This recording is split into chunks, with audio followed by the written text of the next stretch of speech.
मेरा नाम आरती है। जब मैं सिर्फ 19 बरस की थी तो लगा जैसे आसमान से खुशियों की बरसात हो रही हो। एक मासूम और जज्बाती दिल को लगा कि मुझ पर सच में भगवान की कृपा हो गई है। मैंने अपनी जिंदगी का सबसे बड़ा फैसला और शायद सबसे बड़ी गलती एक ही लम्हे में, एक ही सांस में कर डाली। कॉलेज के कैंपस में लेक्चर हॉल की सीढ़ियों पर मेरी नजरें अपने क्लासमेट विक्रम पर टिक गईं। वह मेरे लिए सिर्फ एक लड्डेच का नहीं था, वह मेरे लिए सब कुछ बन गया। मेरा पहला प्यार, मेरा पहला सपना, मेरे भविष्य का सुनहरा ख्याल। हमारी मोहब्बत ऐसी थी जैसे दो आजाद पंछी एक ही पिंजरे में कैद होने को राजी हो गए हों। हम दोनों एक दूसरे के बिना एक पल भी नहीं रह सकते थे। विक्रम एक अमीर, रूढ़िवादी और बहुत प्रभावशाली हिंदू ब्राह्मण परिवार का इकलौता चिराग था।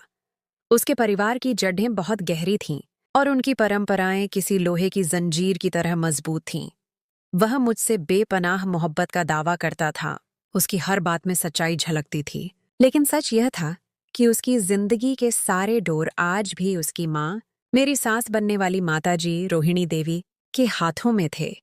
रोहिणी देवी, एक ऐसा नाम जो सुनने में नर्म और सुशील लगता था, मगर शख्सियत लोहे की तरह सख्त थी।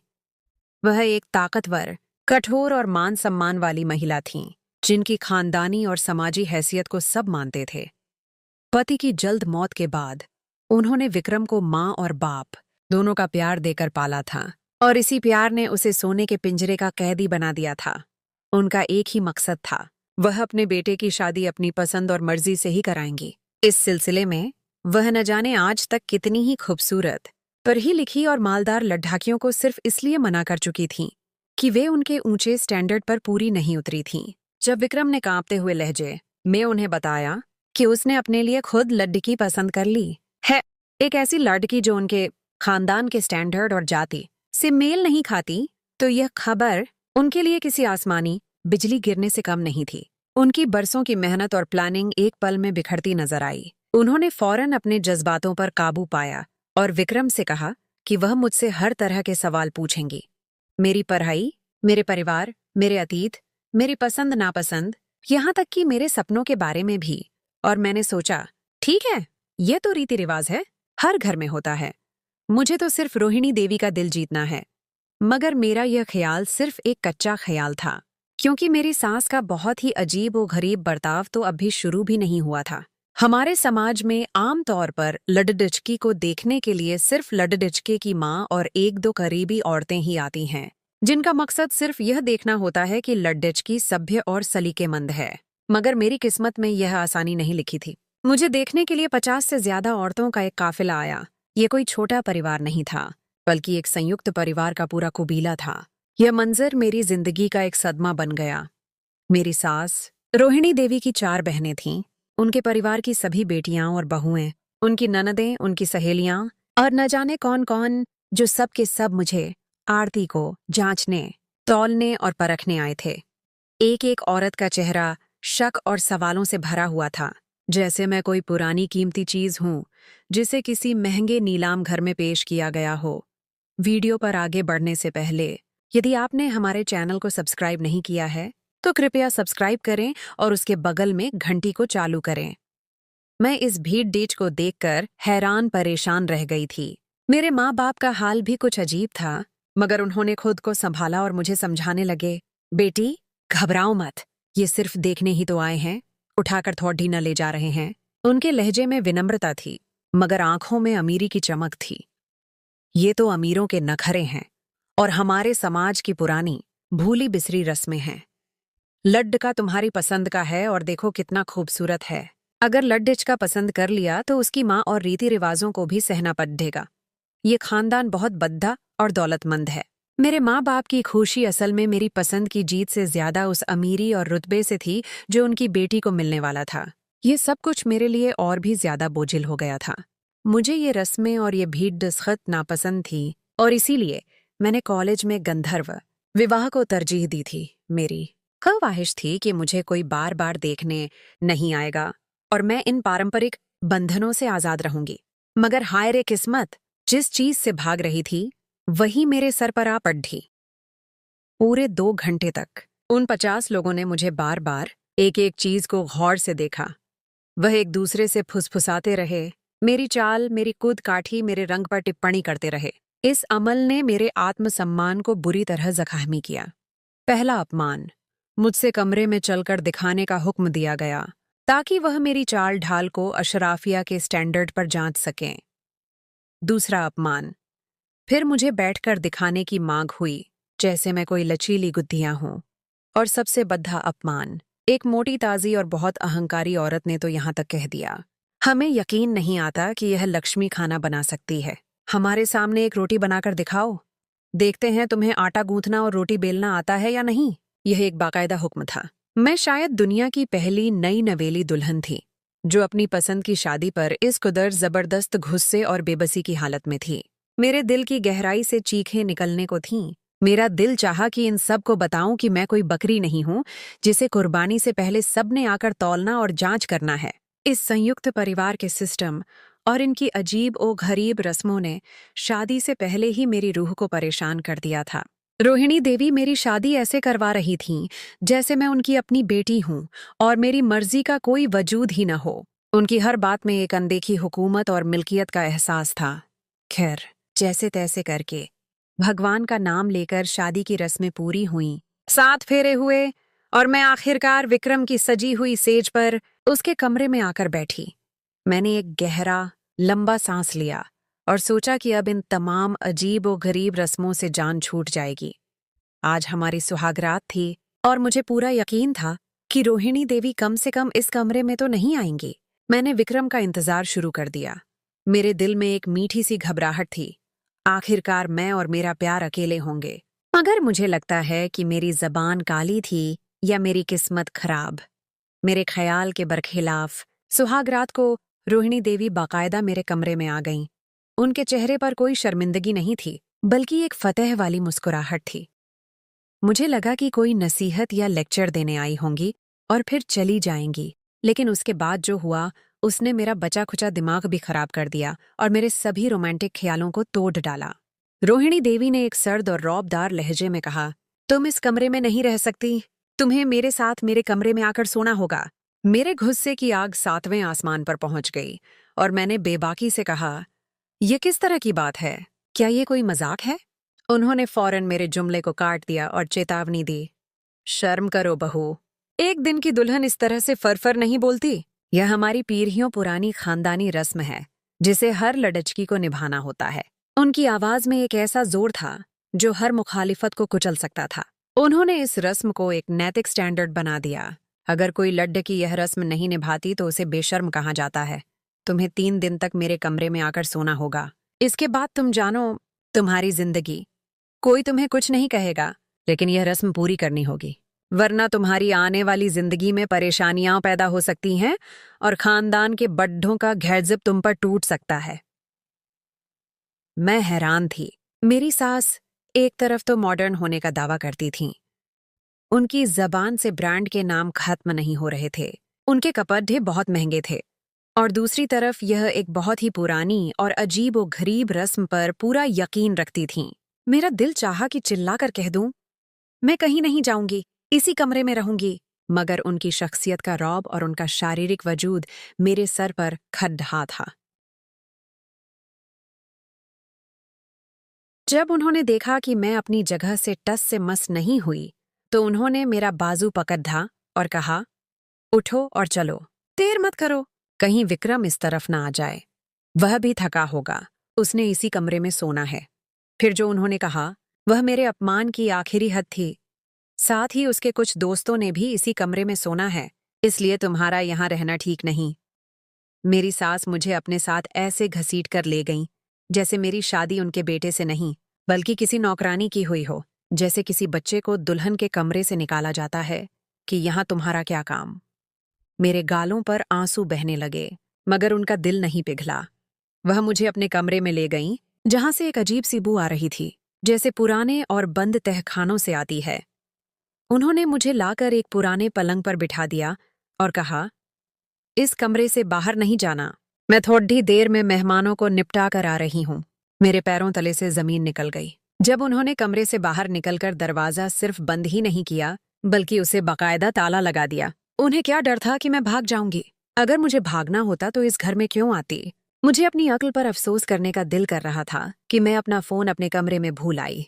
कम से कम अपने पति विक्रम को फोन तो करती और उसे बताती कि यह सब क्या हो रहा है और मेरी कितनी बेइज्जती की जा रही है। मुझे याद है, विक्रम ने मुझे तसल्ली देते हुए कहा था कि उसकी माँ बहुत ही अजीब हैं और उसे बहुत प्यार करती हैं, इसलिए वह हर तरह से मुझे चेक करने की कोशिश करेंगी। तुम परेशान बिल्कुल मत होना, आरती। मैं तुम्हारा हूं और हमेशा तुम्हारे साथ रहूंगा। मगर मेरा पति तो तब साथ देता जब मैं उससे मिल सकती, उसे देख सकती या बात कर पाती। मुझे यूं महसूस हो रहा था जैसे मैं किसी रहस्यमय कैद खाने में हूं। पहली रात मैं शादी की रस्मों की थकान और जज्बाती तकलीफ की वजह से इतनी थकी हुई थी कि जल्द ही सो गई। मुझे याद भी नहीं कि रोहिणी देवी कब कमरे में वापस आईं और कब सोईं। मगर सुबह जब जागी तो मेरे सर में बहुत जोर से दर्द हो रहा था। आज हमारा रिसेप्शन होना था, जिसे हमारे यहाँ सत्कार कहते हैं। मगर रोहिणी देवी ने मुझे बताया कि आज कोई रिसेप्शन नहीं होगा, क्योंकि हम रिसेप्शन तब करेंगे जब तुम माँ बनोगी। ये सुनकर मुझे अजीब लगा, मगर मैंने कहा, ठीक है, जैसा आपकी मर्जी। मुझे वैसे भी तंग करने वाले रिश्तेदारों से कोई मसला नहीं था। पूरे दिन विक्रम से मेरी मुलाकात नहीं हुई। जब मैंने अपनी सास से कहा कि दोपहर का खाना मैं और विक्रम एक साथ खाएंगे, तो वह बेकाबू हो गईं। उनका चेहरा गुस्से से लाल हो गया। लड़की, मैंने तुमसे कहा है कि तुमने अपने पति से दूर रहना है। तुम तो यहाँ बैठकर उसके साथ खाना खाने के प्लान बना रही हो। तुम बेशर्म हो गई हो। मुझे भी गुस्सा आ गया और मैंने अपनी दबी हुई आवाज को ऊंचा किया। मैं उस कमरे में नहीं जा सकती। इसका मतलब यह नहीं था कि हम लोग साथ बैठकर खाना भी नहीं खा सकते। आप खुद सोचें, आप मेरे साथ क्या कर रही हैं? ये मुझे कबूल नहीं। वह फौरन अपने पारंपरिक हथियार पर आ गईं और बोली, मैं कुछ नहीं कर रही। यह इस खानदान की रस्म है। तुम इस पर सवाल नहीं उठा सकती। मैंने कहा, विक्रम ने तो मुझे इस रस्म के बारे में नहीं बताया। उन्होंने नफरत से मुंह बनाया। जब तुम विक्रम से मिलोगी तो पूछ लेना। यह तुम्हारा और तुम्हारे पति का मामला है। मुझसे बहस मत करो। मैं दिल ही दिल में उन पर तंज की हंसी हंसी और सोचने लगी कि यह भी तो मेरा और मेरे पति का मामला था, लेकिन आप हमारे मामले में अच्छी तरह घुसकर बैठी हैं। मैंने सारा दिन बाहर गुजारा, मगर विक्रम मुझे गलती से भी नजर नहीं आया। शायद उसे भी मेरे सामने आने से रोका गया था, या उसे भी रस्म के नाम पर किसी और कमरे में बंद कर दिया गया था। शायद रोहिणी देवी भूल गई थीं कि मैं उनके कमरे में मौजूद हूँ। वह एक वक्त अपने कमरे में आकर फोन पर किसी जरूरी शख्स से बात कर रही थीं। उनका लहजा सख्त और शिकायत वाला था। उनका कहना था, बस समझो कि पैर की जूती को उठाकर सर पर रख लिया है। मुझे तो पसंद नहीं आई, पर क्या करें, आजकल के बच्चों का यही हाल है। सारी जिंदगी इनकी सेवा करो, इनकी हर फरमाइश पूरी करो, लेकिन ये हमारी कोई बात नहीं मानते। ये सुनकर मेरा दिल और भी टूट गया। मैंने अचानक दरवाजा खोला और उनके सामने आ खड़ी हुई तो मेरी सांस खामोश हो गईं, जैसे किसी ने उनकी जबान पकड़ डेच ली हो। कहने लगीं, जब तुम कमरे में ही हो तो अपनी मौजूदगी का एहसास नहीं दिला सकती थीं। तुम्हें तहजीब नहीं सिखाई गई? मैंने कहा, आप कैसे भूल गईं कि मैं भी यही कमरा इस्तेमाल कर रही हूं? मैं आपकी बात नहीं सुन रही थी। मैंने झूठ बोला, मगर वह मेरे दिल का हाल समझ गईं। रात को मेरे सर में बहुत जोर से दर्द उठा। दर्द इतना ज्यादा था कि मुझे मजबूरी में रोहिणी देवी को नींद से जगाना पड़ा। मैंने लड़खड़ाते हुए लहजे में कहा, सर में बहुत दर्द हो रहा है। मेहरबानी करके विक्रम को बुला दें। मुझे डॉक्टर के पास ले जाए। मैं और बर्दाश्त नहीं कर सकती। मेरी सास हंसने लगी, एक सर्द मजाकिया हंसी। तुम यह सब ड्रामा कर रही हो ताकि इस बहाने विक्रम से मिल सको। मैं तुम्हारी चालाकी समझती हूँ।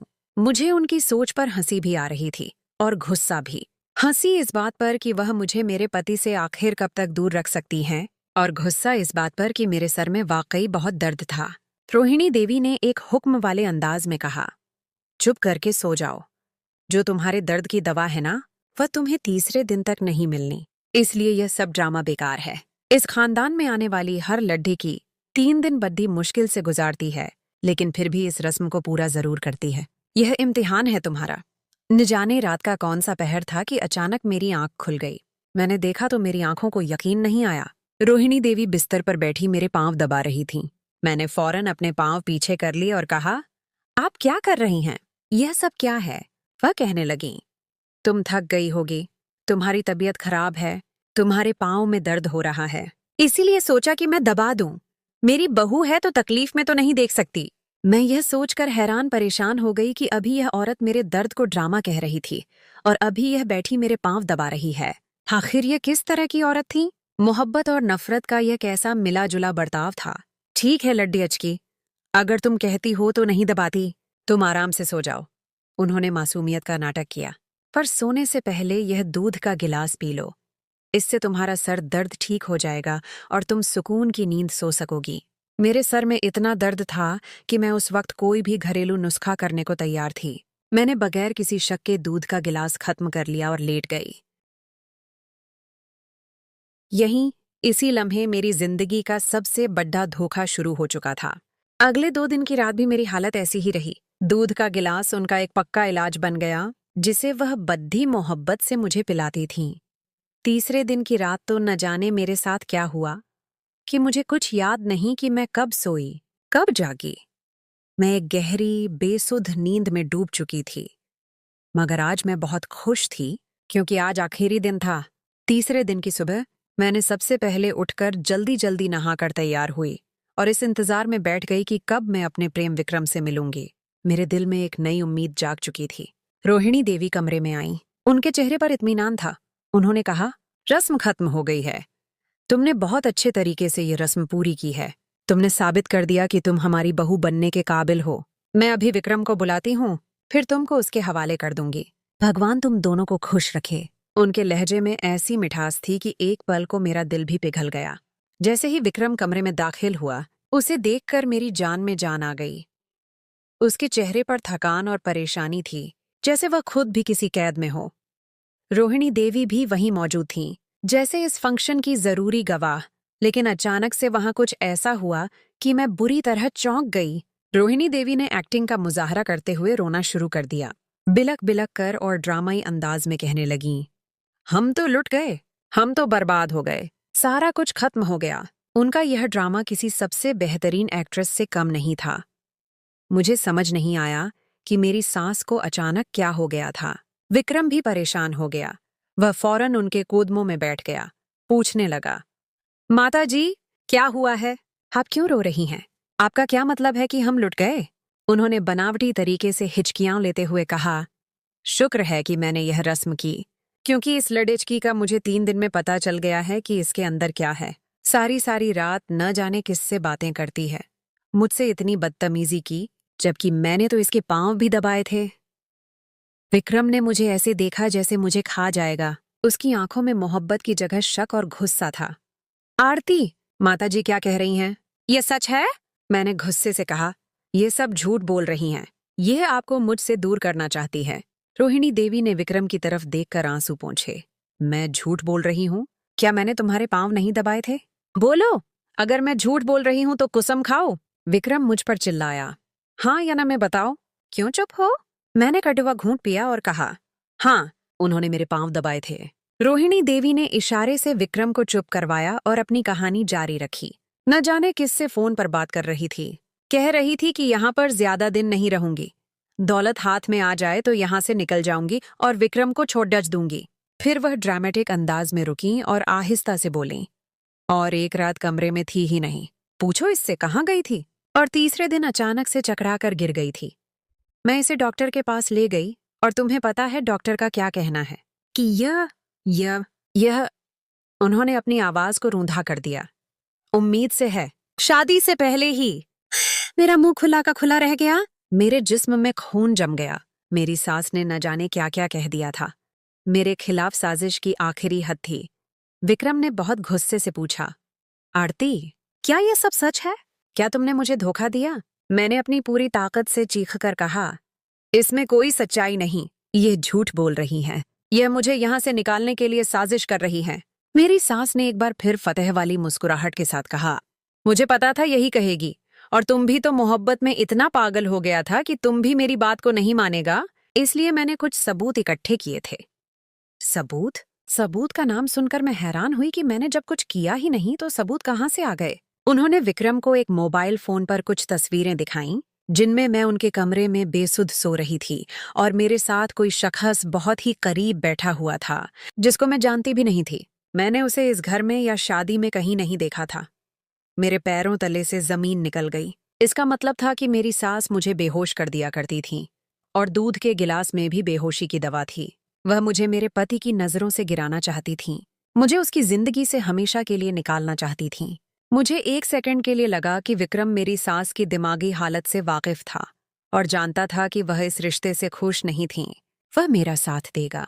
मगर हैरान तो मैं तब हुई जब विक्रम ने उनको चुप करवाया और कहा, माताजी, आप फिक्र न करें, कुछ बर्बाद नहीं हुआ। आप कहती हैं तो मैं इसको अपनी जिंदगी से निकाल दूंगा। जैसा आप कहें, बिल्कुल वैसा ही होगा। उसके लहजे में एक सर्द, खौफनाक इरादा था। मैं रोने लगी, चिल्लाने लगी, ये कैसी बातें कर रहे हो? यह सब झूठ है। ये तुम्हारी माँ कर रही है। तुम मेरी बात पर यकीन क्यों नहीं कर रहे? विक्रम ने गुस्से से कहा, तुम्हारे पास तुम्हारा फोन नहीं था? तुम झूठ बोल रही हो।